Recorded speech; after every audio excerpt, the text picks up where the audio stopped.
Good morning प्यारे बच्चों, कैसे हैं आप। हमने हमारे पिछले कालांश में पत्र लेखन पढ़ा था। आज हम हमारी व्याकरण पुस्तक का 11वां अध्याय उपसर्ग प्रारंभ करेंगे। उपसर्ग शब्द बेटा दो शब्दों से मिलकर बना है, उप और सर्ग। उप मतलब होता है पास में और सर्ग मतलब होता है सृष्टि।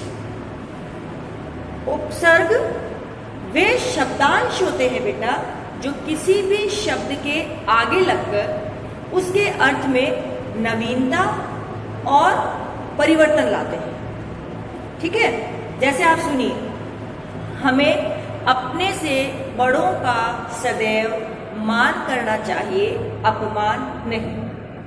हमें लोगों के गुणों की कद्र करनी चाहिए, उनके अवगुणों को नहीं देखना चाहिए। हमें सदैव काम के प्रति लापरवाह नहीं होना चाहिए, काम की परवाह करनी चाहिए। ठीक है बेटा, अब यहां मैंने बहुत सारे शब्द इस्तेमाल किए हैं, मान, अपमान, गुण, अवगुण, परवाह, लापरवाह। तो ये आपस में एक दूसरे के विलोम शब्द भी है और मुख्य जो शब्द है, हमारा मूल जो शब्द है, उसके आगे हमने कोई और शब्दांश जोड़कर नया शब्द बनाया है। जैसे मान, मान के आगे मैंने जोड़ा था अप, बना अपमान। गुण, गुण के आगे मैंने जोड़ा अव, तो बना अवगुण। ऐसे ही इलाज, परवाह, तो मैंने आगे ला जोड़ा लापरवाह। ठीक है ना। तो वे शब्दांश जो किसी भी शब्द के आगे जुड़कर उसके अर्थ में नवीनता लाते हैं, क्या कहलाते हैं बेटा? उपसर्ग। तो उपसर्ग की परिभाषा लिखो आप सर, क्या लिखोगे? उपसर्ग वे शब्दांश, शब्दांश है ना बेटा, पूरे शब्द नहीं होते, शब्दों के अंश होते हैं। वे शब्दांश जो किसी शब्द के आगे जुड़कर, वे शब्दांश जो किसी शब्द के आगे जुड़कर अर्थ में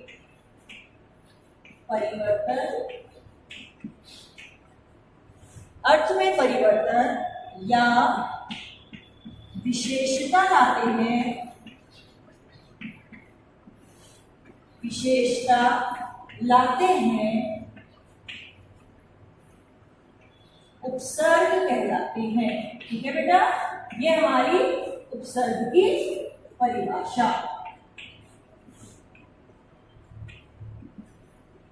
ठीक है, वे शब्दांश जो किसी शब्द के आगे जुड़कर अर्थ में परिवर्तन लाते हैं, उपसर्ग कहलाते हैं। ठीक है बेटा, अब हम पढ़ेंगे उपसर्ग कितने प्रकार के होते हैं। अब है बेटा हमारे उपसर्ग के प्रकार। उपसर्ग 5 प्रकार के होते हैं। संस्कृत के उपसर्ग, हिंदी के उपसर्ग, अरबी फारसी भाषा के उपसर्ग, संस्कृत के अव्यय शब्द और अंग्रेजी के उपसर्ग। सबसे पहले देखो बेटा संस्कृत के उपसर्ग। संस्कृत के उपसर्ग जो संस्कृत भाषा में काम आते हैं या संस्कृत के जो शब्दांश हिंदी में भी उपसर्ग के रूप में लिए जाते हैं, वो संस्कृत के उपसर्ग। इनमें मुख्य रूप से बेटा अति, अनु, अप, अभी, आओ, आ, उप आदि होते हैं। अब जैसे देखो अति, अति का अर्थ होता है बेटा अत्यधिक। शब्दांशों का अपना एक अर्थ होता है, जो उपसर्ग होते हैं वो एक अर्थ देते हैं, लेकिन उनके अर्थ से शब्द के पूरे अर्थ का निर्धारण होता है। स्वयं केवल उन्हें प्रयोग किया जाए तो कोई अर्थ नहीं। ठीक है, जैसे अति है। अब अति मतलब अत्यधिक, तो अतिरिक्त, अतिशय, अतिरेक, अतिक्रमण। ठीक है, ऐसे ही अनु, अनु मतलब पीछे, अनुशासन, अनुगमन, अनुभव, अनुकूल। ठीक। दूसरा आता है बेटा हमारे हिंदी के उपसर्ग। हिंदी के उपसर्ग वे उपसर्ग जो हिंदी भाषा के उपसर्ग होते हैं, जैसे अन, स, अद, अनदेखा, अनछुआ, ठीक है। और स से सजग, सफल, अध से अधपका, अधमरा, अधखिला, भर देखिए भरपेट, भरसक, भरमार, भरपूर, खुश, खुशहाल, खुशबू, खुशखबरी, ठीक है। ये खुश अरबी और फारसी भाषा का उपसर्ग, ठीक है। संस्कृत भाषा के उपसर्ग शब्द, हिंदी भाषा के उपसर्ग शब्द, अरबी और फारसी।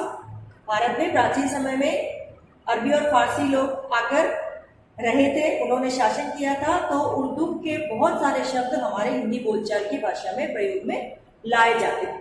तो उन सारे शब्दों में जो उपसर्ग है वो उर्दू भाषा के हैं, और बहुत बार अब तो विभिन्न भाषाओं के शब्दों को मिलाकर नए शब्दों का निर्माण हुआ है, इसीलिए विदेशी और देशी भाषा को मिलाकर भी अनेक शब्द अब बनने लगे।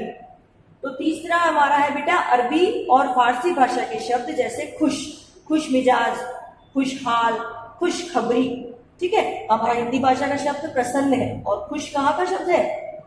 अरबी भाषा का, ठीक है बेटा। ऐसे ही बाकायदा और बाइज्जत, बाअदब, ठीक है, होता है ना, बाअदब, पधा रहे हैं, ओके। ऐसे ही होता है ला इलाज, लावारिस, लापता, लापरवाह। और देखिए उर्दू के नाखुश, ना समझ, ना मतलब नहीं। ऐसे ही कम अक्ल, कमजोर, कम उम्र, बदनाम, बदतमीज और बदसूरत, बदबू, ये सारे अरबी भाषा के उपसर्ग है बेटा। हमारा चौथा प्रकार का उपसर्ग है बेटा संस्कृत के अव्यय शब्द। अव्यय शब्द वे शब्द होते हैं जो किसी भी लिंग, वचन, कारक और काल के कारण परिवर्तित नहीं होते हैं।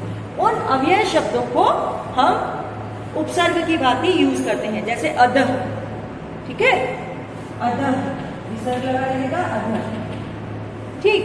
तो ये हो जाएगा अधपतन, अधोलिखित, अधोगति, चिरकालीन, चिरंजीव, ठीक। और देखिए आप सतगुण, सत्कर्म, सतयुग, स्वकथन, स्वधर्म, स्वनिर्णय। ऐसे ही बेटा अंग्रेजी के उपसर्ग, अंग्रेजी भाषा के लाए हुए शब्दों को हम उपसर्गों की भांति यूज करते हैं, जैसे चीफ। अब चीफ मिनिस्टर, चीफ कमिश्नर। अब मूल शब्द तो मिनिस्टर है, उसके आगे हमने चीफ लगाया तो मतलब मुख्य हो गए, चीफ मिनिस्टर, ठीक है। मिनिस्टर मतलब मंत्री होता है और चीफ मिनिस्टर मुख्यमंत्री, तो चीफ मतलब मुख्य। ऐसे ही असिस्टेंट मतलब सहायक, तो असिस्टेंट मैनेजर, असिस्टेंट टीचर। ऐसे ही जनरल मतलब भी प्रधान होता है, तो general secretary, general manager, vice principal, vice chancellor, vice captain, okay. ऐसे ही हेड मतलब मुख्य, तो हेड मास्टर, और head clerk, head boy, head girl. तो ये अंग्रेजी भाषा के आए हुए उपसर्ग शब्द हैं। तो अब आपने जाना उपसर्ग कितने प्रकार के होते हैं? 5 प्रकार के। संस्कृत के उपसर्ग, हिंदी के उपसर्ग, अरबी फारसी के उपसर्ग, संस्कृत के उपसर्ग और अंग्रेजी के उपसर्ग। आपको इस पाठ को अच्छे से पढ़ना है बेटा, क्योंकि उपसर्ग ऐसी चीज है जिसे हम जितना ज्यादा देखेंगे, पढ़ेंगे, उतना ही ज्यादा हमारे समझ में आएंगे। देखने में एक बार बहुत सरल को लगता है, लेकिन कहीं कहीं जहां पर संधि के नियम से उपसर्ग जुड़ते हैं, वहां आकर हमें थोड़ी सी कठिनाई होती है कि जब पूछा जाए कौन सा उपसर्ग है, तो वहां संधि के नियमों का ज्ञान न होने के कारण हम गलती कर देते हैं। तो कहते हैं ना, practice makes a man perfect. तो आप जितना शब्दों को पढ़ेंगे, जितना उपसर्गों को पढ़ेंगे, उतना ही आप आगे इसको कर पाएंगे। ठीक है ना बेटा? तो इस पाठ को पढ़िए और समझने का प्रयास कीजिए।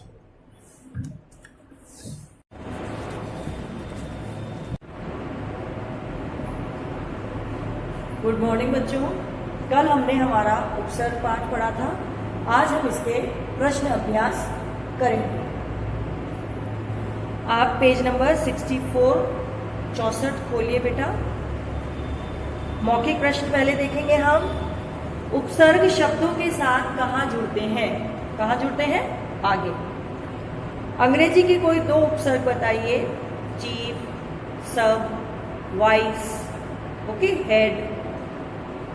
अब लिखित में देखिए बेटा, पहला प्रश्न, दिए गए शब्दों में कौन सा उपसर्ग प्रयुक्त है? सही का निशान लगाइए। सबसे पहले है 29। 29 में कौन सा उपसर्ग है बेटा? 29 में कौन सा उपसर्ग है? उन। दूसरा देखेंगे बेटा हम, सपूत। सपूत में कौन सा उपसर्ग है? स। थर्ड, कुपोषण। कुपोषण में कौन सा उपसर्ग है? कु। मतलब बुरा, इसका पोषण सही अच्छा ना हो, कुपोषण। अधखिला, आधा खिला हुआ, कौन सा उपसर्ग है हमारा? अध। उसके बाद देखिए निपट। उपसर्ग शब्द क्या होगा हमारा? नी। बहिरंग, हमारा उपसर्ग क्या होगा बेटा? बहिरंग। और स्वधर्म, स्वधर्म में हमारा उपसर्ग होगा बेटा स्व। ठीक है, ये हुआ। अब उसके बाद दूसरा प्रश्न देखिए बेटा, निम्नलिखित शब्दों में से संस्कृत उपसर्ग तथा हिंदी उपसर्ग वाले शब्दों को अलग अलग कीजिए। निहाल, सफल, अनुशासन, अनमोल, संवाद, अतिशय, अधखिला, भरमार, अधर्म, आजन्म। इसमें सफल, भरमार, अधर्म, आजन्म, निहाल हिंदी के उपसर्गों में काउंट होंगे बेटा। ठीक है। प्रश्न नंबर 3 देखिए, निम्नलिखित शब्दों से दो दो शब्द बनाइए। निम्नलिखित उपसर्गों से दो दो शब्द बनाइए, हमारा तीसरा प्रश्न। पहला है बेटा हमारा नी, तो निडर और निरोग। ओके। दूसरा देखिए वी। वी से क्या होगा हमारा? विज्ञान और विशेष। ये वी से बने हैं, ये वी से बने। तीसरा हमारा उपसर्ग है बेटा कु, कुपुत्र और कुमार। कु मतलब बुरा। ठीक है। आगे देखिए जनरल, तो क्या बन सकता है? जनरल मैनेजर और general secretary. General manager, general secretary. अब देखिए बेटा अध। अध से बने शब्द देखिए, अध्यापका,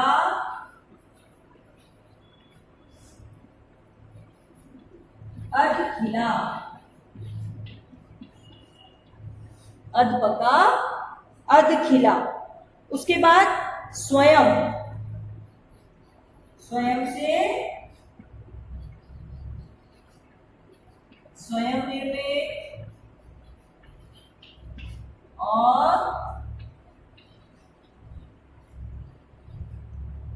स्वयं शासन। ठीक है बेटा। उसके बाद है अभी, तो अभी से बने हमारे शब्द है अभिराम और अभिनव। ठीक है। ये हमारा प्रश्न नंबर 3 है बेटा। अब आइए हम लोग देखते हैं प्रश्न नंबर 4। 4 देखिए बेटा, प्रश्न नंबर 4 है हमारा, निम्नलिखित शब्दों में से उपसर्ग और मूल शब्द अलग करके लिखिए। अध्पका, तो हमारा मूल शब्द होगा अध, हमारा उपसर्ग होगा अध और मूल शब्द होगा पका। दूसरा है पुनरागमन, तो ये होगा मूल शब्द, उपसर्ग होगा हमारा बेटा पुनः और आगमन।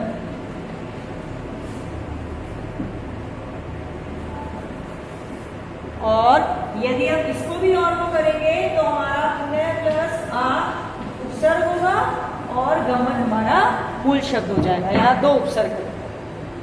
फिर है दुर्गम, तो हमारा उपसर्ग होगा दुर और मूल शब्द होगा गम। उससे आगे देखिए सुशिक्षा, मूल शब्द सु, उपसर्ग सु और मूल शब्द शिक्षा। ऐसे ही बिन ब्याहा, उपसर्ग बिन और मूल शब्द ब्याहा। उसके बाद देखिए बेटा अनजान, अनजान मूल शब्द जान और उपसर्ग होगा हमारा अन। अनजान में अन तो हमारा उपसर्ग और मूल शब्द जान। अगला देखिए हम शक्ल, तो हमारा उपसर्ग होगा बेटा हम और मूल शब्द होगा शक्ल। अगला है खुशखबरी, उपसर्ग होगा हमारा खुश और मूल शब्द होगा हमारा खबरी। अगला देखिए अंतरात्मा, उपसर्ग अंतर और उपसर्ग मूल शब्द आत्मा। बहिष्कार,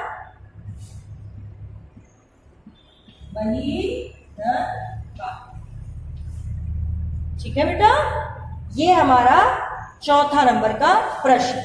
अब प्रश्न नंबर 5 देखिए बेटा, निम्नलिखित मूल शब्दों में उचित उपसर्ग का प्रयोग कर शब्द निर्माण कीजिए। प्रश्न नंबर 5 देखिए हमारा, निम्नलिखित मूल शब्दों में उचित उपसर्ग का प्रयोग कर शब्द का निर्माण कीजिए। कर्म, तो क्या हो जाएगा, कर्म में सुकर्म।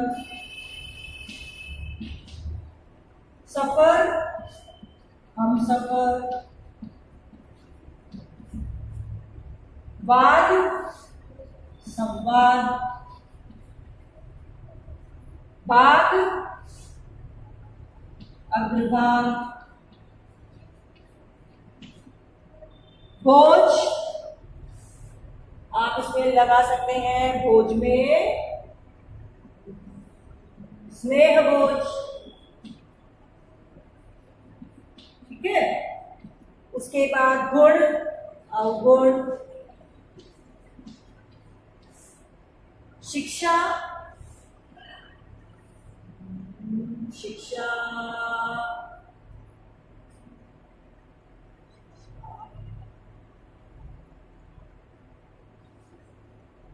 सुशिक्षा, ठीक है ना, शिक्षा, सुशिक्षा।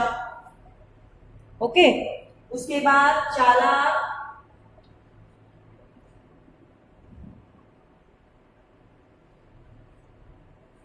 अति चालाक। चालक शब्द है ना, चालक, सुचालक, कुचालक। चालक, कुचालक, ठीक है। नेक्स्ट देखिए परिचित, अपरिचित। परिचित का क्या हो सकता है, अपरिचित। उसके बाद खुश, नाखुश, है ना, दुखी का उर्दू शब्द है बेटा नाखुश। रक्षण, क्षेत्र रक्षण।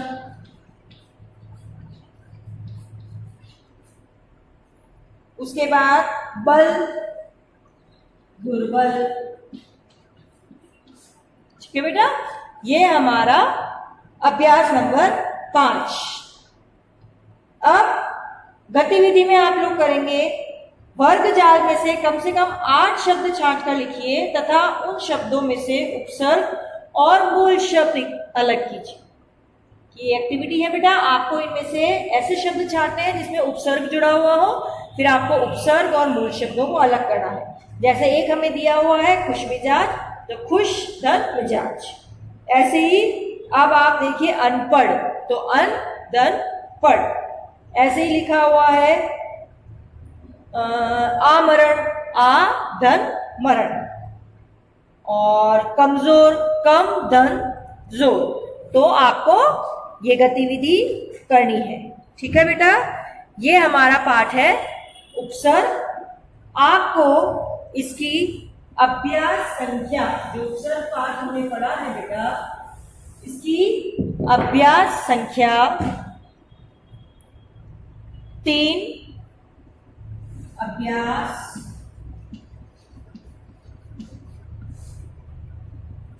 3,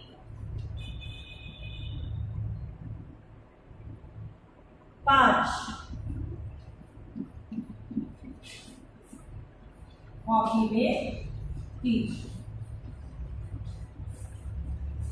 आपको अभ्यास 3 और 5 कॉपी में करना है। ठीक है बेटा, आज के लिए इतना ही। इस उपसर्ग पाठ को ध्यान से पढ़िए और समझने का प्रयास कीजिए। ठीक है बेटा।